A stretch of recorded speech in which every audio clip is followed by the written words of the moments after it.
नमस्कार, मेरा नाम डॉक्टर शिंजनी पांडे है। मैं मुंबई में गायनेकोलॉजिस्ट और लैप्रोस्कोपिक सर्जन हूँ। इस चैनल में हम कुछ ऐसे टॉपिक्स पर डिस्कशन करते हैं जो लेडीज़ की हेल्थ से रिलेटेड हों। और आज का जो हमारा टॉपिक है वो एक एंडोमेट्रियोसिस नामक बीमारी से रिलेटेड है। और एंडोमेट्रियोसिस पर मेरे पहले काफ़ी वीडियोस आए हैं। यदि आप एंडोमेट्रियोसिस के बारे में जानना चाहते हैं तो आप प्लीज़ उन वीडियोस को रेफ़र करिए। आज का जो हमारा डिस्कशन है या हमारी चर्चा है ये एंडोमेट्रियोसिस के एक स्पेशल पहलू पर है और ये है इंटेस्टाइन्स को ग्रसित करने वाला, इंटेस्टाइन्स या कह लीजिए बाउल, इसको ग्रसित करने वाला एंडोमेट्रियोसिस। तो इस पर हम आज थोड़ी चर्चा करेंगे। ये एंडोमेट्रियोसिस का जो पार्ट है ये हर कोई महिला जो एंडोमेट्रियोसिस से ग्रसित है वो नहीं महसूस करती है। खाली एक स्पेशल छोटा परसेंटेज या सब ग्रुप ऑफ विमेन जिनको एंडोमेट्रियोसिस है वो इंटेस्टाइन्स की एंडोमेट्रियोसिस की प्रॉब्लम से परेशान होते हैं।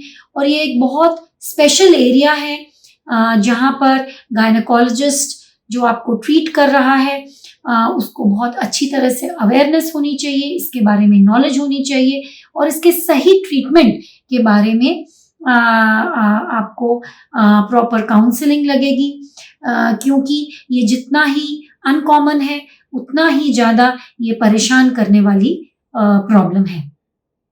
एंडोमेट्रियोसिस पर काफ़ी साल से मेरे पास पेशेंट्स आते हैं और मेनली उनका जो सर्जरी लगता है या सर्जिकल मैनेजमेंट है, स्पेशली ये रेयर प्रॉब्लम्स के लिए इनको मैं काफ़ी सालों से हैंडल कर रही हूँ। इसीलिए आज मैंने डिसाइड किया है कि इस टॉपिक पर मैं थोड़ी चर्चा करूँगी।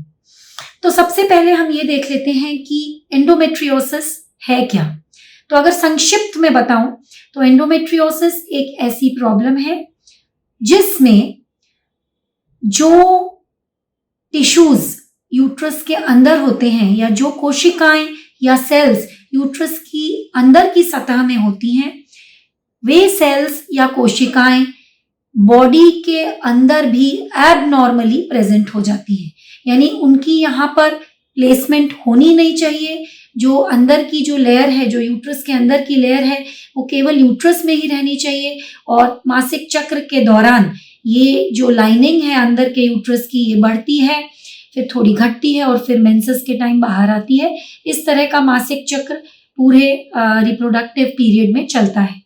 यदि किसी कारण से, और कारणों के पीछे हम आज नहीं पड़ेंगे, यदि किसी कारण से ये अंदर की जो यूट्रस की लाइनिंग है इसकी कोशिकाएं या इसके सेल्स अंदरूनी पार्ट पर प्रेजेंट हो जाएं, यानी जो पेल्विक एरिया है उसके अलग अलग भागों में प्रेजेंट हो जाएं, तो यहाँ पर ये लाइनिंग हर महीने के अनुसार बढ़ती है और फिर जैसे पीरियड आता है पेल्विक एरिया में या कभी कभी दूर के पार्ट्स में ब्लीडिंग होती है और इसके चारों तरफ जो है बॉडी का रिएक्शन आता है और कह लीजिए छोटी छोटी गांठें जैसी बन जाती हैं या हार्ड एरियाज बन जाते हैं, जिनको हम कहते हैं पेल्विक डीप एंडोमेट्रियोसिस या डीप इनफिल्ट्रेटिंग एंडोमेट्रियोसिस।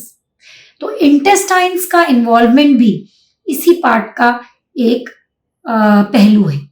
अब देखते हैं कि एंडोमेट्रियोसिस जो है ये नॉर्मल में या नॉर्मली जो रिप्रोडक्टिव एज की महिलाएं हैं, यानी आप समझ लीजिए जहां से पीरियड शुरू होता है वहां से मेनोपॉज की एज तक की पॉपुलेशन अगर आप देखेंगे तो करीब करीब 10 से 12% जो लेडीज हैं इस एज ग्रुप में इनको ग्रसित करती है। इसमें भी अगर इस स्पेशल पॉपुलेशन जो एंडोमेट्रियोसिस से ग्रसित है आप इन लेडीज को देखेंगे तो इनमें से केवल 3 से 12% महिलाओं को इंटेस्टाइन का या बाउल एंडोमेट्रियोसिस जिसे बोला जाता है ये प्रॉब्लम होता है। तो यदि आप अनुमान लगाएंगे तो ये काफी कम है या रेयर है, प्रॉब्लम अनकॉमन है कह लीजिए। पर एक बार इंटेस्टाइन की एरिया एंडोमेट्रियोसिस से ग्रसित हो जाए तो ये काफ़ी परेशानी वाली हो सकती है। इसका ट्रीटमेंट भी बहुत आसान नहीं है। कई बारी मेडिकेशन से या मेडिसिन से इसको राहत नहीं मिलती है और सर्जरी ही इसके लिए बेस्ट उपाय होता है। तो आइए देखते हैं कि ये एंडोमेट्रियोसिस जो है ये कौन से भाग इंटेस्टाइन्स का कौन सा भाग मोस्ट कॉमनली इन्वॉल्व करती है। तो यदि आप देखेंगे कि करीब करीब 80 से 90% जो एरिया इंटेस्टाइन्स का एंडोमेट्रियोसिस से ग्रसित होता है वो निचला भाग है पैखाने के रास्ते का, या जिसे अंग्रेजी में कहा जाता है रेक्टम और सिग्मोइड कोलन। तो ज्यादातर पैखाने की जो ट्यूब है जो मुंह से शुरू होती है और नीचे जो बाहर आने वाला पैखाने का रास्ता है जिसे एनस कहा जाता है, ये एक सिंगल लंबी ट्यूब होती है। इसका निचला भाग रेक्टम नाम से और सिग्मोइड कोलन के नाम से जाना जाता है और यही भाग एंडोमेट्रियोसिस से ज्यादातर प्रभावित हो सकता है या ग्रसित हो सकता है। इसके अलावा जो छोटी अंतड़ी है या छोटी इंटेस्टाइन है, स्मॉल इंटेस्टाइन है, उसकी फ्रीक्वेंसी थोड़ी कम होती है और अपेंडिक्स वगैरह की फ्रीक्वेंसी भी निचले भाग के कंपैरिजन में कम होती है। अब देखते हैं कि सिम्टम्स या लक्षण क्या होते हैं। तो एंडोमेट्रियोसिस जो है, किस तरह के सिम्टम्स इंटेस्टाइन्स में अगर प्रॉब्लम हुई है, अगर एंडोमेट्रियोसिस के जो दाग हैं या जो आप कह लीजिए गांठें हैं अगर इंटेस्टाइन्स के ऊपर आनी शुरू हो गई हैं, तो ये डिपेंड करता है कि कितने लेवल तक बीमारी ग्रसित है या कितने लेवल तक इंटेस्टाइन्स इस बीमारी से ग्रसित हैं, उसके ऊपर आपके सिम्टम्स डिपेंड करते हैं। शुरुआत में केवल इंटेस्टाइन्स की या अंतड़ी की बाहर की सतह पर ही एंडोमेट्रियोसिस के दाग या नोड्यूल्स जिन्हें हम कहते हैं पड़ते हैं और हो सकता है कि आपको कोई खास इंटेस्टाइन से रिलेटेड सिम्टम ना हो। लेकिन जैसे जैसे डिजीज बढ़ती है या इसकी सिवियरिटी बढ़ती है, जब ये स्टेज 1 से स्टेज 4 में पहुंचती है डिजीज, तब इंटेस्टाइन्स की जो दीवार है वो धीमे धीमे इन गांठों से कड़क हो जाती है, मोटी हो जाती है, जटिल हो जाती है और तब इसमें इंटेस्टाइन्स के धीरे धीरे पैखाने के रास्ते की प्रॉब्लम्स आती हैं, जिनमें से मेन प्रॉब्लम होती है जब हम मोशन पास करते हैं या पैखाना करते हैं उस टाइम पर दर्द होना। इसके अलावा मोशंस होने के टाइम पर हो सकता है बहुत जोर लगाना पड़े या स्ट्रेन करना पड़े। तो straining during passing motions is also a symptom of intestinal endometriosis. हो सकता है किन्हीं लेडीज को कॉन्स्टिपेशन या कब्जियत की तकलीफ हो और किसी किसी को कॉन्स्टिपेशन विद डायरिया भी ऑल्टरनेट हो सकता है। गैस बनने की तकलीफ या जिसे ब्लोटिंग या फ्लैचुलेंस कहा जाता है वो भी इन्हीं लेडीज में ज्यादा देखी जाती है। रेयरली कभी कभी मोशंस में ब्लीडिंग भी नोटिस कर सकती हैं लेडीज, हालांकि ये सिम्टम काफी रेयर है। और इससे भी रेयर कभी कभी ऐसा होता है कि यदि इन्वॉल्वमेंट या डिजीज बहुत आगे बढ़ जाती है तो मोशंस का जो रास्ता है वो पूरा सिकुड़ जाता है और मोशंस पास होने बंद हो जाते हैं, जिसे हम कहते हैं ऑब्स्ट्रक्शन। तो ये जो सिम्टम्स हैं ये अलग अलग सिवियरिटी में लेडीज महसूस कर सकती हैं डिपेंडिंग कि आप लेडीज की डिजीज का इन्वॉल्वमेंट कितना है, तो उस हिसाब से प्रेजेंटेशन लेडीज का हो सकता है। याद रखिए ये सारे जो सिम्टम्स हैं ये पीरियड्स के दौरान ज्यादा महसूस होंगे। इसके अलावा खाली यही सिम्टम्स नहीं होता, नॉर्मली अगर इंटेस्टाइन्स का पार्ट एंडोमेट्रियोसिस ने ग्रसित कर लिया है या इन्वॉल्व कर लिया है तो नॉर्मली इन लेडीज को यूट्रस रिलेटेड और ओवरीज रिलेटेड सिम्टम्स उसके पहले से ही शुरू हो जाते हैं और काफी सारी लेडीज को पीरियड्स के दौरान सिवियर पेन होना, सेक्स रखने के टाइम पर बहुत डिस्कम्फर्ट होना, पेन होना और इनफर्टिलिटी यानी जिसे निसंतानता की प्रॉब्लम कहा जाता है, ये भी नॉर्मली इन लेडीज में होती है। कई बारी एंडोमेट्रियोसिस जब इंटेस्टाइन्स को इन्वॉल्व करता है उसके साथ साथ ये जो यूरिन का जो पैसेज है या जो यूरिनरी सिस्टम है, हमारा पेशाब करने का जो पूरा सिस्टम है उसको भी ग्रसित कर सकता है। तो पेशाब में भी तकलीफ होना, पेन होना, ये भी सिम्टम्स अगर डिजीज ज्यादा है तो लेडी महसूस कर सकती है। तो ये तो हो गए लक्षण समूह। अब देखते हैं कि क्या टेस्ट्स होते हैं और डॉक्टर इन आपके सिम्टम्स पर आपको एग्जामिनेशन करके कैसे डिसाइड करेंगे कि आगे क्या सिम्टम्स या आगे क्या टेस्ट्स करवाने चाहिए। तो जब एग्जामिनेशन होता है तो डॉक्टर बहुत बारी आपको देखेंगे, आपकी योनि के मार्ग का एग्जामिनेशन करेंगे और अगर उनमें वहां पर गांठें दिख रही हैं तो और साथ में आपको मोशंस के सिम्टम्स भी हैं, सेक्स करने में पेन है, पीरियड्स में पेन है, तो डॉक्टर एक मन में एक डायग्नोसिस बनाते हैं कि मुझे ये बात कंफर्म करनी है कि इस लेडी को पैखाने के मार्ग का या इंटेस्टाइन्स का एंडोमेट्रियोसिस है कि नहीं है। सोनोग्राफी या जिसे अल्ट्रासाउंड कहा जाता है ट्रांसवेजाइनल योनि मार्ग से किया जाता है। ये ट्रांसवेजाइनल अल्ट्रासाउंड एक बहुत ही बेहतरीन इन्वेस्टिगेशन है जिसमें पैखाने के रास्ते का इन्वॉल्वमेंट, स्पेशली नीचे के भाग या रेक्टम का जो इन्वॉल्वमेंट है वो बहुत सही तरीके से देखा जा सकता है। कितने डीप तक ये बीमारी आपके पैखाने के रास्ते को ग्रसित कर चुकी है, इसका कितना सरकमफरेंस है, कितनी थिकनेस हो गई है उस गांठ की जो पैखाने के रास्ते को ग्रसित करी, ये सब बातों का अनुपात या परसेंटेज हमको सोनोग्राफी से मालूम पड़ सकता है। यदि सोनोग्राफी से पूरी जानकारी नहीं मिलती है या हमको ऐसा लगता है कि इंफॉर्मेशन पूरी नहीं है तो फिर हम एमआरआई कराते हैं। एमआरआई में बहुत ही बेहतरीन तरीके से केवल निचला भाग भी नहीं पर पेट के ऊपर का जो भाग है, इंटेस्टाइन्स के ऊपरी जो पार्ट्स हैं, उनका इन्वॉल्वमेंट भी हमको अच्छी तरह से मालूम पड़ सकता है। कभी कभी सीटी स्कैन भी कराया जाता है देखने के लिए कि कितनी इंटेस्टाइन्स इन्वॉल्व हैं, और अगर ऑब्स्ट्रक्शन देखना है तो कभी कभी हम ये भी कराते हैं। एक स्पेशल टेस्ट होती है जिसे कहते हैं बेरियम इनिमा या बेरियम मील स्टडी, ये भी बहुत रेयरली कराई जाती है।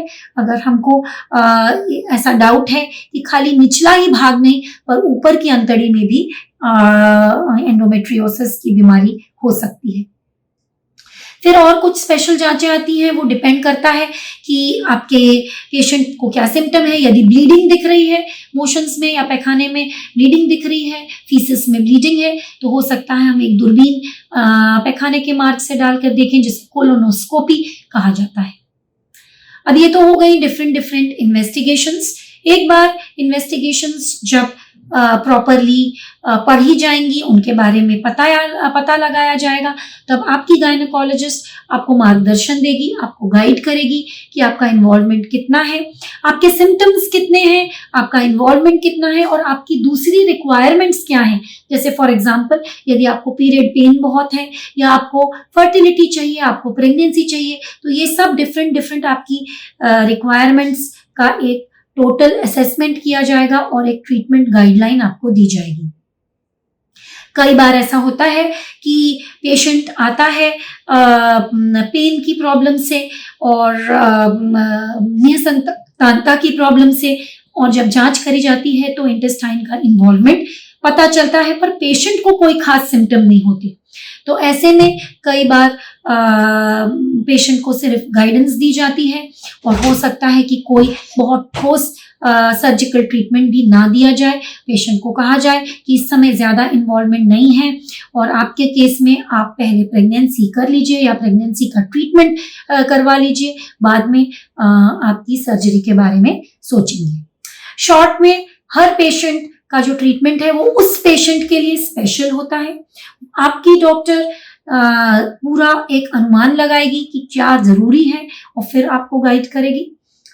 मेडिकल मैनेजमेंट का बहुत खास रोल नहीं है, पर शुरुआत की स्टेज में अगर डिजीज है और मेन सिम्टम्स पीरियड पेन वगैरह के हैं तो हो सकता है पेन रिलीविंग मेडिकेशंस या कुछ हॉर्मोन्स की मेडिकेशंस जिनमें ओरल कॉन्ट्रासेप्टिव पिल्स, डायनोजेस्ट या कुछ स्पेशल इंजेक्शन जिन्हें GnRH एनालॉग्स के नाम से जाना जाता है, ये इस्तेमाल किए जा सकते हैं। फाइनली ट्रीटमेंट इंटेस्टाइन के इन्वॉल्वमेंट का, ऐसा इंटेस्टाइन का इन्वॉल्वमेंट जिससे पेशेंट परेशान है और पेशेंट को इंटेस्टाइन रिलेटेड लक्षण हैं, सिम्टम्स हैं। फाइनल ट्रीटमेंट बेसिकली सर्जरी होता है। सर्जरी दूरबीन के मार्ग से या लैप्रोस्कोपी या मैं तो कहूँगी 3D लैप्रोस्कोपी के मार्ग से एकदम बेहतरीन तरीके से होती है। कितना इंटेस्टाइन्स के पार्ट का इन्वॉल्वमेंट है और कितना सरकमफ्रेंस इन्वॉल्व है, या कितनी गोलाई में इंटेस्टाइन सिकुड़ गई है, या कितनी डेप्थ पर इन्वॉल्वमेंट है और कितनी लेंथ पर, और कहाँ पर डिजीज है। ये 4-5 बातें देखते हुए डॉक्टर्स आपको सर्जरी के डिफरेंट लेवल समझाएंगे। अगर केवल ऊपरी सतह पर इंटेस्टाइन इन्वॉल्व है तो केवल ऊपरी सतह से बीमारी या एंडोमेट्रियोसिस की डिपॉजिट्स निकाली जाती हैं। इसे रेक्टल शेविंग कहा जाता है। यदि बहुत बड़ा पैच नहीं है और एक पर्टिकुलर लिमिटेशंस में है तो फिर इंटेस्टाइन्स का एक छोटा सा भाग निकाला जाता है और उसको एक पर्टिकुलर मैनर में जोड़ा जाता है। इसे डिस्क एक्सिशन कहते हैं। ये एक मीडियम ग्रेड की इंटेस्टाइन्स की सर्जरी है। फिर यदि बहुत लंबा पैच इन्वॉल्व है, यदि इंटेस्टाइन्स का मार्ग बिल्कुल सिकुड़ गया है, तो कभी कभी वो पूरा एक लंबाई में इंटेस्टाइन का सेगमेंट रिमूव किया जाता है और जो नीचे और ऊपर का भाग है उसे वापस जोड़ा जाता है, जिसे री एनास्टोमोसिस कहा जाता है, और इस सर्जरी को सेगमेंटल डिसेक्शन कहा जाता है। ये तीनों अलग अलग लेवल की सर्जरी हैं। आपके डॉक्टर्स इनके बारे में, बेसिकली ये कॉम्प्लिकेटेड सर्जरीज हैं। हम लोग इनको एक स्पेशल तरीके से 3D लेप्रोस्कोपी से फुल टीम के साथ आसानी से करते हैं और धीमे धीमे इसकी हीलिंग होती है और सिम्टम्स में रिलीफ आता है। तो बेसिकली ये हो गई जानकारी एक टोटल इंटेस्टाइन्स को इन्वॉल्व करने वाले एंडोमेट्रियोसिस की। सर्जरी कॉम्प्लिकेटेड सर्जरी होती है, लेकिन एक्सपीरियंस्ड और स्किल्ड हैंड्स में इसका रिजल्ट बहुत ही अच्छा होता है, both in terms of symptom relief and also quality of life later on. काफ़ी बार तो जब हम इन डीप एंडोमेट्रियोसिस की सर्जरी करते हैं जो डिफरेंट ऑर्गन्स को इन्वॉल्व कर रहे हैं, तो कई बार आपका फर्टिलिटी पोटेंशियल भी इम्प्रूव हो जाता है। तो आज के लिए बस इतना ही। आशा करती हूँ आपको ये इन्फॉर्मेशन इन्फॉर्मेटिव लगी होगी, लाभदायक लगेगी, और नमस्कार।